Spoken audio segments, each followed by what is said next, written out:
Mid points DEF of sides of triangle ABC are 3, 4, 8, 9, 6, 7.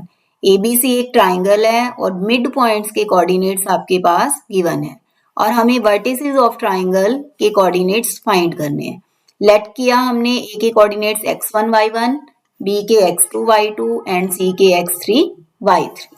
अब देखो mid point formula क्या होता है, पहले डी के कोऑर्डिनेट्स देखो, mid point of AB, mid point of AB के कोऑर्डिनेट्स क्या होंगे, x1 plus x2 by 2, y1 plus y2 by 2 और ये इक्वल है हमारे पास 3, 4 के। मिड पॉइंट ऑफ AB क्या है, D है, तो D के कोऑर्डिनेट्स हमारे पास 3, 4 गिवन है। तो जब हम इन्हें इक्वेट करेंगे तो यहां से हमारे पास x1 plus x2 by 2 is equal to 3 and y1 plus y2 by 2 is equal to 4। तो यहां से हमारे पास x1 प्लस x2 6 के इक्वल आ जाएगा और y1 प्लस y2 8 के इक्वल आ जाएगा। Number 1, number 2। अब इसी तरीके से जब हम E के कोऑर्डिनेट्स करेंगे, मिड पॉइंट ऑफ BC को करेंगे, मिड पॉइंट ऑफ BC का मिड पॉइंट है E, तो E के कोऑर्डिनेट्स बनेंगे x2 plus x3 by 2, y2 plus y3 by 2 और ये कोऑर्डिनेट्स हमारे पास गिवन है 8, 9। तो यहां से जब हम इक्वेट करेंगे तो बनेगा x2 plus x3 is equal to 2 into 8, 16। Number 3 डालो और ऐसे ही y2 plus y3 by 2 is equal to 9, तो ये हो जाएगा 18। नंबर 4। अब मिड पॉइंट ऑफ AC का मिड पॉइंट है F और ये बनेगा x1 plus x3 by 2, y1 plus y3 by 2 और कोऑर्डिनेट्स हैं आपके पास 6, 7। तो x1 प्लस x3 12 हो गया और y1 plus y3 14। Number 5 and number 6।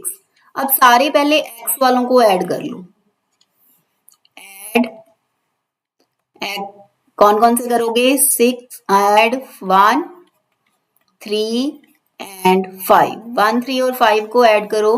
x1 2 times आ जाएगा, 2x1 plus 2x2 plus 2x3, 6 plus 16 22 plus 12 34, 2 common आ रहा है और 2 कैंसिल होने के बाद x1 plus x2 plus x3 17 आ जाएगा। अब ऐसे ही जब हम सेम, ये देखो ये नंबर 7 ले लो।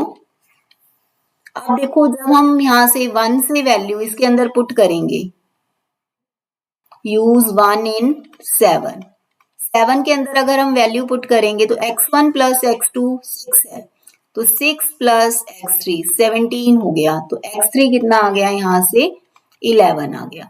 अब ऐसे यूज 3 इन 7, 3 का जब यूज करेंगे x1 प्लस x3 कितना है, 12 है, तो ये x1 प्लस x3 12 है, तो यहां से 12 प्लस x2 17 है, तो x2 कितना आ गया, 5 आ गया।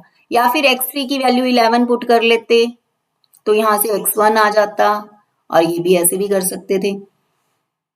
अच्छा ये मैंने यूज 5 कर दिया पहले, ये 5 का यूज हो गया 7 में और देन हम किसका करेंगे, यूज 3 इन 7, 3 का यूज करेंगे तो x2 प्लस x3 कितना है, 16 है, तो x1 plus 16 is equal to 17, x1 1 आ गया।